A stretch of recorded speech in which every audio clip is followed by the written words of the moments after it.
Allez, on est en route vers la Western State avec cette petite série de vidéos sur la Western State 2025 à la conquête de l'Ouest, où après 4 épisodes, voici le dernier. Durant cette série, je vous ai présenté vidéo après vidéo ce qui va être une des courses les plus attendues de cette saison.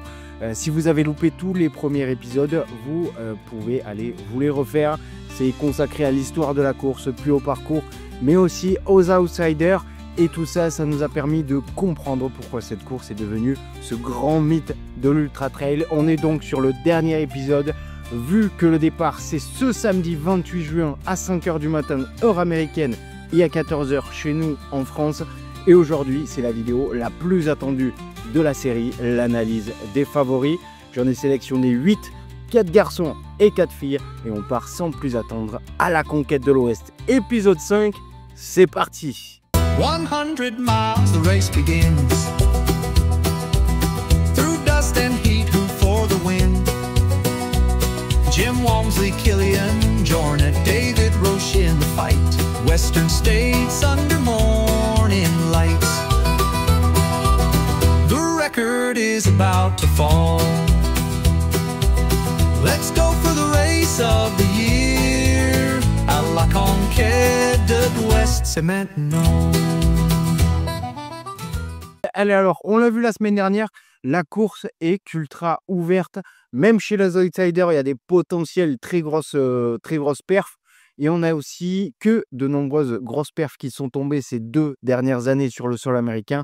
Et à travers le monde, beaucoup de vieux records de course qui sont tombés, et notamment lors de la course au Golden Ticket. Et forcément, ça ne fait que rajouter du piment un peu à cette course. Et donc, comme je vous ai annoncé en intro, nous allons découvrir et analyser 8 favoris qui, selon moi, ont une grosse carte à jouer. Et pourquoi pas aller chercher un énorme chrono pour certains.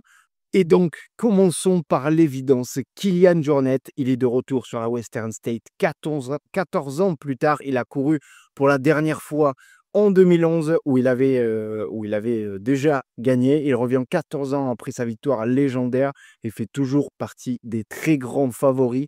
Imaginez un peu la longévité du gars. Alors, vous ne vous en souvenez peut-être pas de cette course en 2011, moi non plus d'ailleurs, où à l'époque, il y avait un jeune Catalan de 23 ans qui avait littéralement explosé la concurrence. Et il avait été le premier Européen à remporter la course avec le 3e temps de l'histoire. Et il a remporté, à cette époque-là, il remportait son 3e monument après l'UTMB et la Diag. La Hard Rock venant bien plus tard après, je crois en 2014, sa première Hard Rock. Bref, depuis, il n'a fait qu'accentuer son palmarès. C'est devenu le génie du trail et des sports de montagne qu'on connaît tous. Je ne vais pas vous refaire tout son palmarès ici, mais dites-vous bien que c'est lui qui a écrit l'histoire du trail avec sa propre histoire pendant de nombreuses années. Là, depuis quelque temps, le trail se professionnalise, on voit des nouveaux athlètes, mais pendant plusieurs années, c'est bien Kilian Jornet qui tirait le trail. Donc voilà, aujourd'hui il a 37 ans, beaucoup de choses ont changé. Il est devenu papa 3 fois. Rappelez-vous aussi qu'une semaine avant Chianti, là où il a obtenu son Golden Ticket, il était devenu pour la 3e fois papa. Donc bref, et pour cette Western, Kilian n'est pas venu en touriste. Et, il détient toujours le second index UTMB sur 100 miles avec 912 points et un index général culminant à 939 points, car il a aussi pondu une année 2024 encore stratosphérique en allant remporter pour la 11e fois Zegama et pour la 10e fois Sierzinal, pour ensuite nous pondre la perf la plus dingue de sa carrière, exploser le record des 92 sommets des Alpes de plus de 4000 mètres d'altitude en seulement 19 jours avec des liaisons uniquement en vélo et en course à pied. Je pense pas qu'on réalise vraiment la puissance de cette perf. Mais bref, c'est pas le sujet du jour. Et puis actuellement, en 2025, sa préparation pour cette Western State a été vraiment millimétrée. Il n'a rien laissé au hasard. Et il a même déclaré qu'à 37 ans, il s'entraîne désormais plus intelligemment. Par exemple, on a pu voir dans une de ses dernières vidéos ses entraînements à la chaleur, le heat training comme on appelle en intérieur, sur son entraîneur. Et puis, on a vu défiler sur Strava des perfs hallucinantes qui lui servaient pour valider un peu des paliers, comme celle d'il y a quelques semaines où notre Kylian a bouclé une séance d'entraînement de 80 km avec 2400 mètres de dénivelé en 6 heures et à 4,30 de moyenne. Voilà, 80 bornes à 4,30 de moyenne pour simuler parfaitement les conditions de la Western. Et la semaine suivante, bah, il a réitéré cette sortie longue de 80 bornes, toujours à la même allure et tout ça avec une fréquence cardiaque relativement basse. Bref, ça annonce la couleur pour le GOAT. Alors certes, il y a quelques jours, il devait se dégourdir les jambes sur le KV de Broken Arrow, qui partait lui aussi de Olympic Valley, tout comme la Western State, mais il n'a pas vraiment affiché une forme resplendissante. Il a terminé à 4 minutes de la gagne et d'après lui, bah, c'est le décalage horaire. Il était arrivé la veille, donc le décalage horaire y était pour beaucoup. Et il a eu quelques problèmes gastriques aussi. C'est vrai qu'il était bien, bien blanc à l'arrivée. Je vais essayer de vous retrouver les images, mais bref, rien d'inquiétant pour moi. Il ne s'est pas du tout entraîné pour ce type de format de KV et de course très rapide. Il a passé plusieurs mois à bosser pour un 100 miles rapide, donc ça n'a rien à voir. D'ailleurs, il n'en court pas souvent des 100 miles, mais quand il le fait, bah, bien souvent, il les gagne, comme l'UTMB, la Hard Rock, en 2022, qui était ces derniers, je crois. Et ce dernier ultra Chianti-Ba UTMB qui fait 120 km, assez roulant aussi. Il a gagné son ticket pour cette Western en 2025 avec une deuxième place derrière Jim Wamsley qui était loin devant. Mais bon, Kylian était bien embêté par un TFL. On le voyait en descente, il galérait un peu. Et, et comme on vient de le voir, il est aussi devenu papa une semaine avant, ce qui a pu générer pas mal de fatigue. Donc, on n'a pas vraiment pu voir son réel niveau. Bref, moi, j'y crois. C'est mon grand favori, forcément, pour l'histoire. Le GOAT de l'Ultra Trail qui revient là où tout a commencé pour lui aux États-Unis, mais cette fois avec 14 ans d'expérience supplémentaire. Et ça, l'oublions pas, ce qui peut faire toute la différence sur une telle course, bah, c'est son expérience incroyable qu'il a pu emmagasiner durant toutes ces années sur des trails courts, des marathons, des ultras ou même dans ses traversées folles et records en montagne. Et puis désormais, il a une approche plus scientifique et développée de l'entraînement. Le gars est toujours au sommet de son art. Je sais pas vous, mais moi, ça me file un peu des frissons. J'ai vraiment hâte de voir ce qu'il peut donner sur cette Western. Mais attention quand même, il y a de la concurrence. Il ne sera pas seul. Loin de là, il y a d'autres morts de faim qui ont presque tout autant d'arguments et qui peuvent les faire gagner. Et on continue avec David Roche, seulement, entre guillemets, hein, 883 d'index UTMB. Mais attention, c'est un ovni. C'est un gars qu'on peut identifier un peu comme le scientifique fou de l'ultra. Ce mec est en train de révolutionner l'approche nutritionnelle sur ultra distance. Il repousse les limites de ce qu'on pensait possible. Et pour lui, ben, ça a l'air de payer. Mais avant tout, David, c'est un gars qui a tout raflé aux États-Unis sur des formats plus courts pendant plus de 10 ans avant de s'élancer pour son premier 100 miles sur Leadville. Et résultat, il a écrasé le record de Matt Carpenter, record qui était vieux de 19 ans. Et vu qu'il n'était pas rassasié, 2 mois plus tard, il a remporté le Javelina 100 miles avec 2 minutes de moins que le précédent record aussi, établi par John Rea l'année précédente.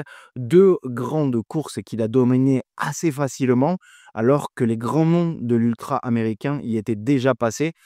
Et il y a quelques semaines, David a remporté en prépa pour la Western State le Quad Rock 50 miles, toujours avec le record, des perfs stratosphériques qui en font logiquement des grands favoris, avec le seul petit couac, c'est qu'il avait été légèrement ralenti lors de Quad Rock par une douleur au genou, ce qui ajoute une petite incertitude pour cette Western State. Mais bon, d'après lui, tous les feux sont ouverts et cette douleur a disparu. Et puis, il faut quand même parler et approfondir son approche hors du commun dans la nutrition avec des stratégies d'apport en glucides qui sont aberrantes.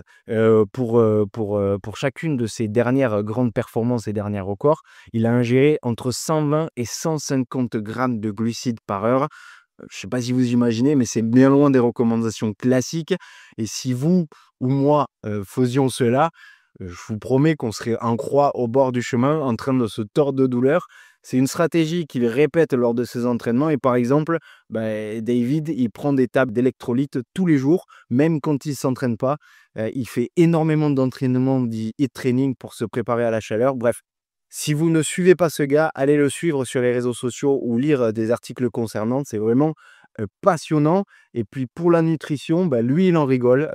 Il dit qu'il n'a pas de talent spécial pour la course à pied, mais peut-être qu'il a une sorte de talent pour se gaver de glucides.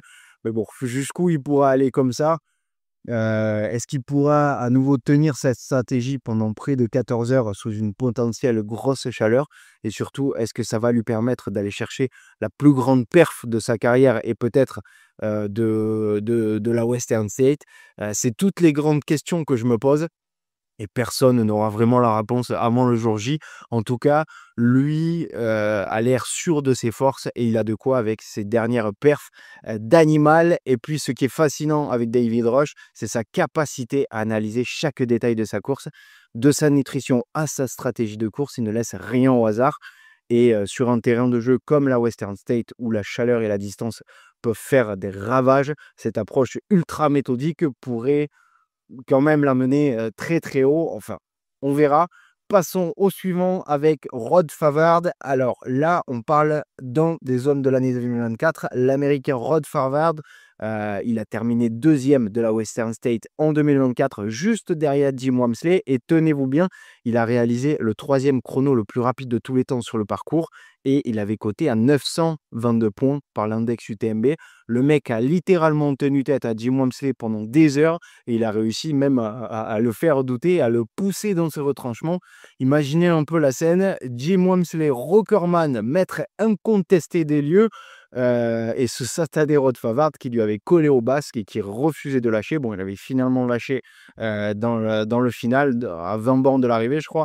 Alors Rod revient cette année après sa grosse perf de 2024. Alors certes, il a sorti cette perf qui a été la perf de sa vie, mais avant ça, Rod Farvard était un très bon coureur, mais un ton en dessous de ce qu'il a proposé l'an dernier sur la Western.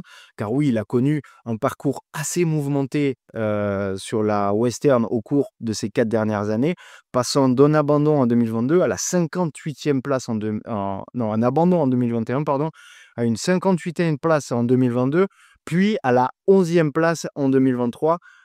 Pour enfin arriver à la seconde place l'an dernier avant de percer à la Western State. Il avait déjà dominé d'autres épreuves, notamment en terminant 4e au Bandera 100K et au Canyon 100K en 2022, avant de remporter le Canyon Endurance Run l'an dernier. Et depuis juin dernier, Rod Favard a eu des résultats que je considère plutôt moyens. C'est classé 15e de la CCC en août dernier et 9e de Canyon Endurance Run fin avril.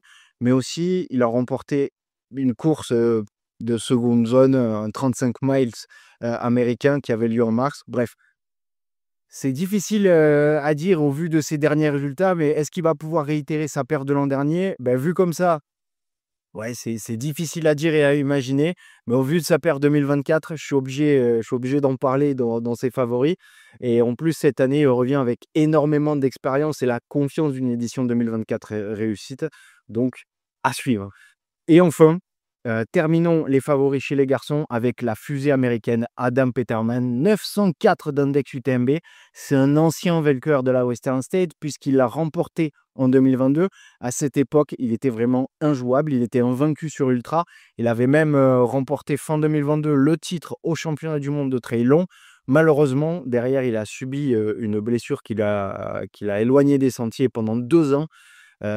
Alors, il s'est retesté l'an dernier, il est revenu en 2024, il s'est retesté l'an dernier avec un retour à la grosse compétition. Il est directement allé se frotter au gratin mondial sur la CCC. Et quel retour! Il se hisse à la 3e marche du podium à 8 petites minutes de la gagne. Et où il a ramené son golden ticket pour cette Western State 2025. En plus, récemment, il est allé se préparer sur un 100K aux États-Unis qu'il a remporté tranquillement. Mais la grande question pour cette année, c'est peut-il retrouver ce gros niveau de 2022?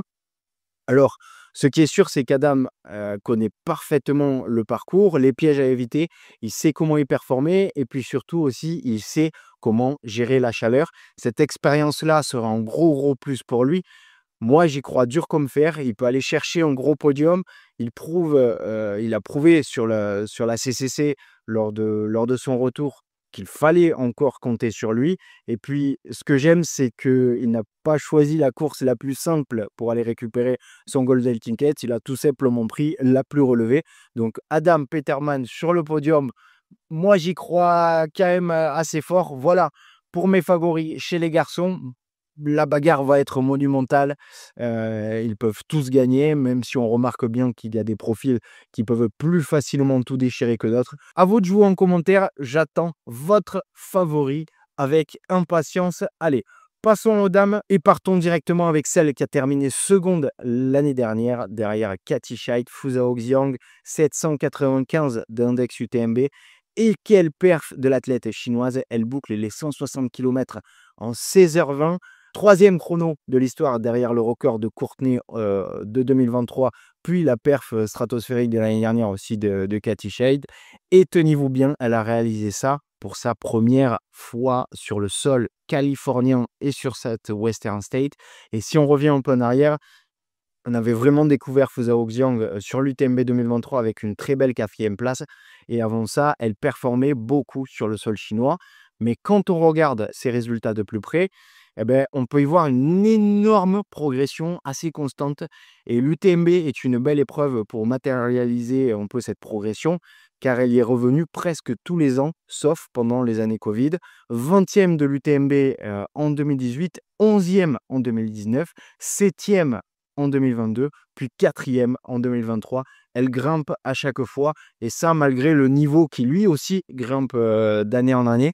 Donc pour 2025, attendez-vous à la retrouver encore plus forte que l'an dernier, d'autant plus que depuis la Western State 2024, elle a enchaîné les victoires sur les distances courtes avec un 50 et un 100 bornes en Chine et sur le format court du Mont Fuji début d'année 2025. Donc on peut imaginer qu'elle a bossé sur du court pour travailler encore plus sa vitesse en vue de cette nouvelle Western State. Perso, je vous le dis, c'est ma favorite.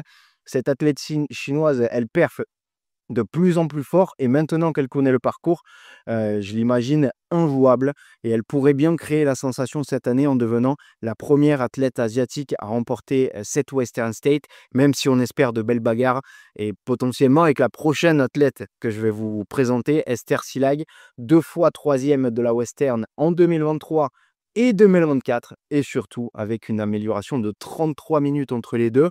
Son chrono de 2024 est le 4e plus rapide all-time, donc elle aura aussi son mot à dire ce week-end et devrait jouer pour une des places du podium. Reste à voir laquelle. Et si on regarde un peu plus son palmarès, je vous l'avais un peu retracé lors des 30-30 de l'UTMB, une autre série de la chaîne pour ceux qui ne connaissent pas. Et mis à part ces 2 podiums sur la Western State, ces autres belles perfs restent sa 5e place sur l'UTMB 2022, mais aussi la 4e place au championnat du monde de trail 2022. Autre point que je trouve intéressant à rappeler, c'est qu'Esther, à 39 ans, elle est toujours au top de sa forme et affiche le meilleur niveau. Elle a même réussi à doubler Western State UTMB en 2024, malgré une 13e place difficile à Chamonix. Elle a eu quelques pépins physiques en fin 2024 au championnat du monde avec une blessure à la hanche. Mais elle est revenue en force après s'être soignée avec une victoire sur un 100K assez rapide en Australie en mars 2025, où elle termine seconde au scratch et à côté à 797 points. Donc encore mieux que sa dernière 3e place sur la Western State. Elle est donc en pleine forme et ça va gazer ce week-end pour aller chercher encore un meilleur chrono. Allez, athlète suivante avec Emily Howgood, 772 d'index UTMB, 4e de la Western en 2024 en 16h48. Et le plus fou, c'est que c'est son 4e top 10 consécutif sur la course, 7e en 2021, 5e en 2022, 5e en 2023 et 4e en 2024. Elle aussi progresse toujours et encore. Et ce qui est assez dingue, c'est qu'elle fait le doublé Western State UTMB presque chaque année. Elle a terminé 10e de l'UTMB en 2021, 6e en 2022, seconde de la CCC en 2023 et 6e à nouveau de l'UTMB en 2024. Incontestablement, elle fait partie des meilleures athlètes féminines sur ultra. Elle est au top de sa forme, puisque début 2025, elle a terminé seconde de Tenerife Blue Trail by UTMB, avant de s'imposer sur Canyon Endurance Run, devant Marianne Hogan. Emilio Good, c'est cet athlète avec une expérience énorme, qui ne lâche jamais, jamais un DNF, que des perfs. Et après 4 top 10, elle vise clairement ce premier podium sur la Western State. Donc, on va vraiment suivre ça. Et enfin, dernier athlète. Et pour finir, on va parler de Riley Brady, 789 d'index UTMB. Riley est une athlète pour le moment assez atypique. Alors attention, son histoire est quand même assez incroyable. En 2023, sur sa première Western State, elle a terminé 14e avec des problèmes d'estomac qui l'ont fait pas mal souffrir. Mais depuis, elle a littéralement tout explosé. Elle a gagné sa place en 2025 grâce à un golden ticket après une victoire au Diavalina 2024, cotée à 813 points. Puis elle a doublé la mise avec une victoire et un record sur Black Canyon 100K, aussi en début d'année, coté à 804. Et c'est pas fini, puisque comme David Rush, elle est allée enchaîner avec une autre victoire et aussi un record sur Quad Rock. Il y a donc eu une grosse évolution l'an dernier pour Riley Brady. Je ne sais pas vraiment ce qui s'est passé, mais son niveau a littéralement explosé avec ses dernières perfs. Elle fait partie des meilleures athlètes américaines sur ultra-distance. Elle pourrait le prouver en allant chercher une énorme perf sur cette Western. Elle n'a pas le palmarès des autres que je viens de vous citer, mais ces dernières perfs qu'elle a eues tout récemment, fin 2024 et début 2025, parlent pour elle. De 14e sur la Western State en 2023 à favorite en 2025. Ça, c'est une progression qui est assez énorme et j'ai hâte là aussi de suivre sa course. Voilà, le plateau des gros noms est planté pour cette édition 2025. Ça s'annonce épique entre le retour de Kilian, la quête de revanche de Rod Favard ou encore la révélation chinoise Fu Zhaoxiang. Cette édition 2025 promet d'être absolument dingue. Et pourquoi pas voir un record tomber. Et c'est pas moi qui le dis, c'est le king des lieux, Jim Wansey, qui en a parlé dans une toute récente interview. Et selon lui, les prépas pour la Western ont atteint un tel niveau de précision et de performance que son record de 2019 pourrait très bien tomber. Je vais vous lâcher mes petits pronos aussi pour le podium masculin. Je verrais bien une grosse bagarre entre un Kilian Jornet et un David Rush. Pour la 3e place, pourquoi pas avoir un outsider qui pointe le bout de son nez et qui pourrait faire podium.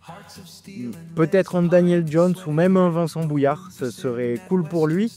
Et chez les filles, Fu Zhaoxiang, comme je vous ai dit, c'est ma grande favorite.